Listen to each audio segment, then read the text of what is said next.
je vous présente la cascade aux salamandres.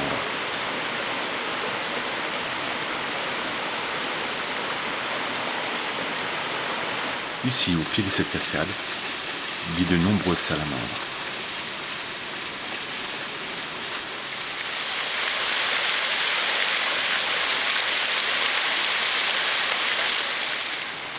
Elles s'y sentent bien.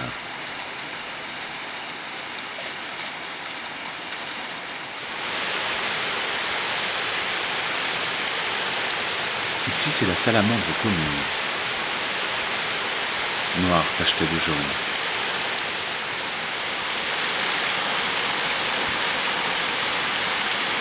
Je suis surpris de la voir en pleine journée. Habituellement, les salamandres sont très discrètes et ne sortent que la nuit ou par temps orageux. Elle, non, même en plein jour.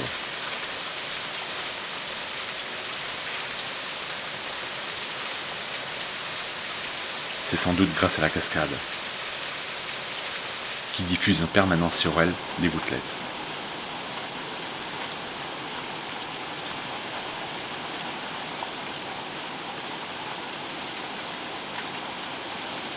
La salamandre n'est pas un lézard, ne fait pas partie des reptiles, mais des amphibiens, comme la grenouille.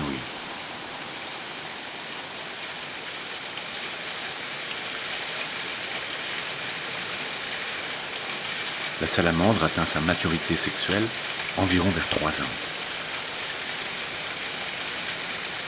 Et contrairement à ce que l'on croit, n'ira pas s'accoupler dans l'eau, mais sur la terre ferme.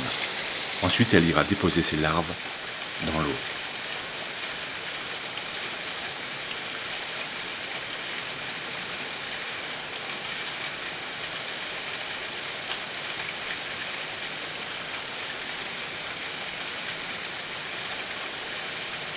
Il faut être prudent avec les salamandres.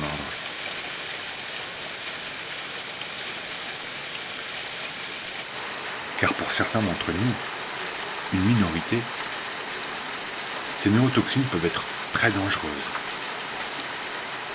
Certains d'entre nous sont plus allergiques que d'autres.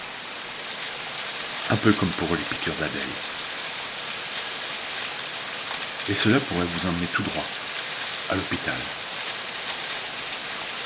Pour la salamandre, c'est un moyen de protection. Et certaines salamandres même pourraient éjecter ces substances à plusieurs centimètres autour d'elle. Mieux vaut éviter de la toucher.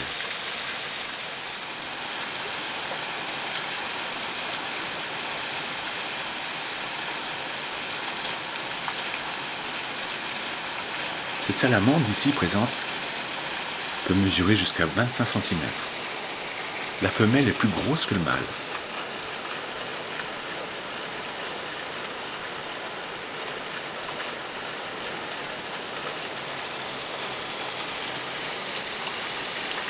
Malheureusement, la salamandre est en voie de disparition, et de partout dans le monde,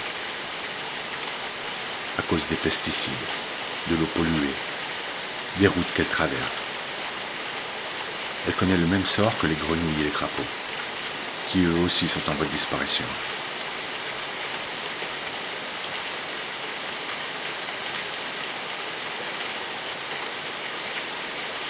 Vers le mois de novembre, aux premières gelées, la salamandre va aller chercher quelques trous, quelques galeries, pour hiberner. On en trouve souvent dans les grottes.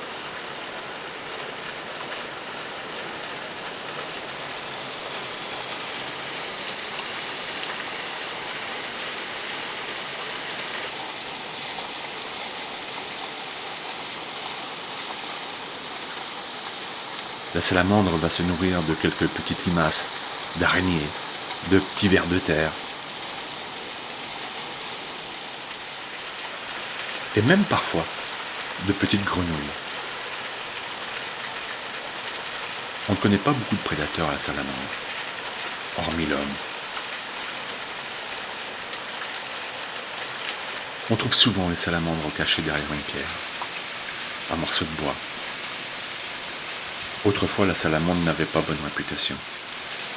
On la considérait non seulement comme un reptile, mais la bête du diable. François Ier, lui, le roi, adorait les salamandres. Il en fit même son emblème royal. Tiens, je vais faire la même chose avec celle-là. Je vais lui proposer une pierre. Et immédiatement, elle va s'y camoufler.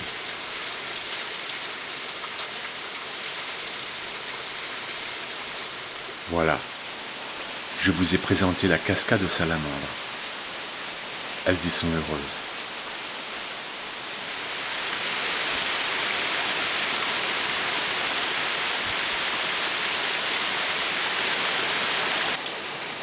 Si un jour vous décidez vous aussi à aller visiter une cascade, rappelez-vous de cette vidéo.